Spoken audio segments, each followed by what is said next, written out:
সুপ্রিয় দর্শক, আসসালামু আলাইকুম। সবাইকে স্বাগত জানাচ্ছি আজকের গুরুত্বপূর্ণ সংবাদে। প্রথমেই জানিয়ে দিচ্ছি সংবাদ শিরোনাম, পরে বিস্তারিত।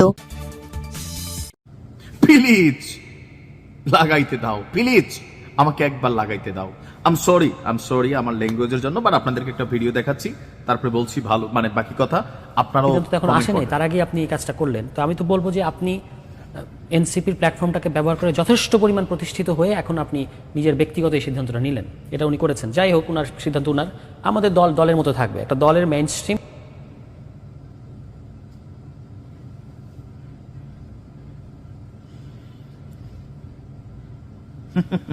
ভাবি মুসলিম ভাইয়ের বউ এই ক্লিপ শুনছে, শুনে তে না আমি কোনতে কই যে একটা ভিডিও ভাইরাল হয়েছিল, তাই লীলা লীলা লীলাই কো জানি কি তাই সে কইলো লাইভে, এরপরে কয়দিন তে নাই।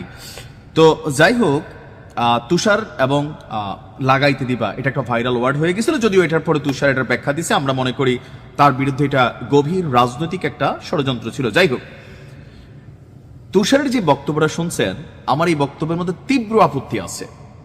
দেখেন, আমি এনসিপির মধ্যে যারা আমার নিয়মিত অডিয়েন্স আছেন, দুইজন মানুষকে আমি সবসময় সাপোর্ট করি টোটাল এই টিমটার মধ্যে। একজন হচ্ছে তাসনিম জারা, আরেকজন হচ্ছে হাসনাত আব্দুল্লাহ। আর বাকি যেগুলো আছে এগুলা নিয়ে আমি আসলে আর মন্তব্য আজকের ভিডিওতে করতে চাই না। এখন সারোয়ার তুষার তার দলের পক্ষে কথা বলতে গিয়ে যখন বলল এনসিপির মাধ্যমে তাসনিম জারা নিজেকে প্রতিষ্ঠিত করে ফেলছে। আচ্ছা, এই জুলাই অভ্যুত্থানের আগে তাসনিম জারারে কে কে চিনছেন? আর এই সারোয়ার তুষার সহ, হান্নান মাসুদ সহ, এই নাহিদ বলেন, আসিফ বলেন, সার্জিস বলেন, হাসনাত আব্দুল্লাহ বলেন, কম বেশি এদেরকে কারা চিনতেন? আর যদিও চিনতেন, কোন দলের কোন রূপে? মানে কেউ চামচা রূপে চিনতেন, এর বাহিরে with honour, with respect, with ব্যক্তিত্ব, ভাব গাম্ভীর্য সারা দেশের মানুষের কাছে পরিচিত ছিল। এই টোটাল টিমের মধ্যে একটা জন, সে হচ্ছে কে? ডাক্তার তাসনিম জারা।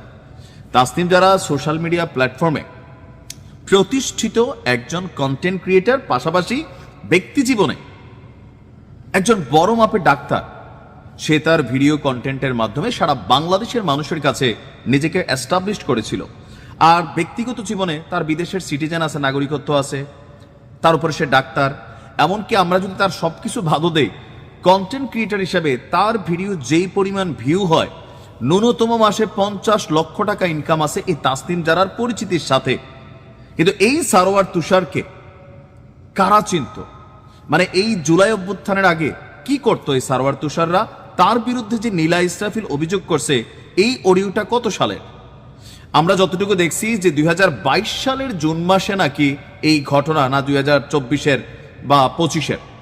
কিন্তু আমি গণমাধ্যমে একটু নেটে সার্চ করতেছিলাম, এই বিতর্ক, তার যে অডিও ফাঁস হয়েছিল নীলা ইসরাফিলের করা, দাবি করা হচ্ছিল 2022 সালের জুন মাসে এটা নাকি একটা বক্তব্য ছিল।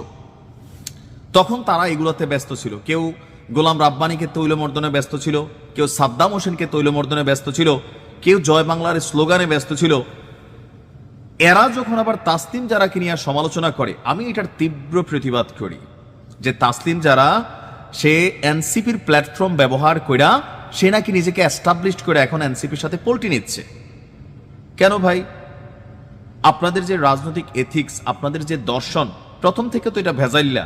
এটা থেকে দেখেন একে একে আপনারা ছাত্র জনতার নিয়ে আন্দোলন করছেন, কিন্তু সারা বাংলাদেশে যতগুলা এই ইউনিভার্সিটি লেভেলে নির্বাচন হয়েছে, একটা আসনে আপনাদের অস্তিত্ব আছে? নাই তো। কেন নাই? কারণ হচ্ছে আপনাদের জায়গাগুলো মানুষ বুঝে গেছে। প্রত্যেকেই বিভিন্ন জন বিভিন্ন আকাম কুকাম কইরা আপনারা কিন্তু নিজেদেরকে বিতর্কিত করছেন। এখনো বিতর্কের বাইরে দুইটা ক্যারেক্টার, হাসনাত আব্দুল্লাহ, তাসনিম জারা। আর তাসনিম জারার জন্য যেই লাইফ অপেক্ষা করতেছে, সে ওই লাইফকে ছাইরা বাংলাদেশকে, দেশের জনগণকে কিছু দেওয়ার জন্যই সেই রাজনীতিতে আসছে। বিষয়টা এরকম ভাইবেন না যে এনসিপি কে ব্যবহার করা আপনি সারোয়ার তুষার পরিচিত হয়েছেন, শরীরে চর্বি হয়েছে, মাংস হয়েছে, হান্নান মাসুদেরও হয়েছে, টাকা পয়সা হয়েছে, সবাই কামাইছেন। এগুলো এখন ওপেন সিক্রেট। যদি আগে যা ছিল এখনো তা আছে। দুইটা ক্যারেক্টারের মধ্যে একটা হাসনাত আব্দুল্লাহ আর আরেকটা হচ্ছে তাসনিম জারা। মানুষ এদেরকে বোঝে। আপনার কথায় আপনি নিজেই সমালোচিত হইবেন। আপনাদের উচিত এখন চুপ থাকা, তাসনিম জারাকে নিয়ে কোনো ধরনের বক্তব্য না দেওয়া, কোনো বিতর্ক সৃষ্টি না করা। আমি হলফ করে বলতে পারি, তাসনিম জারা এনসিপির পক্ষ থেকে শাপলা কলি নিয়ে প্রতীক নিয়ে যদি নির্বাচন করে, নির্ঘাত ফেল করবে। তাসনিম যারা যদি স্বতন্ত্র হিসাবে নির্বাচন করে ঢাকা 9 থেকে পাশ করার চান্স বেশি, ভোট বেশি পাবে।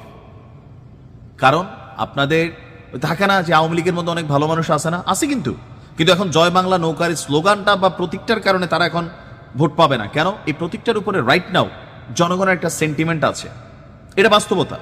তো সেই ক্ষেত্রে সারোয়ার তুষার যখন তাসনিম জারাকে নিয়ে সমালোচনা করে, আমার কাছে হাসি পায়, মনে হয় যে আসলে কলিকাল চলে আসছে। উইথ ডিউ রেসপেক্ট, সারোয়ার তুষারের মন খারাপ হইতে পারে, কিন্তু আপনার কমেন্টটা কোনোভাবে আমি নিতে পারলাম না। এটা আমি আমার ব্যক্তিগত জায়গা থেকে আপনার সমালোচনা করলাম, আপনার বোধোদয় হওয়ার জন্য। ভালো থাকুন।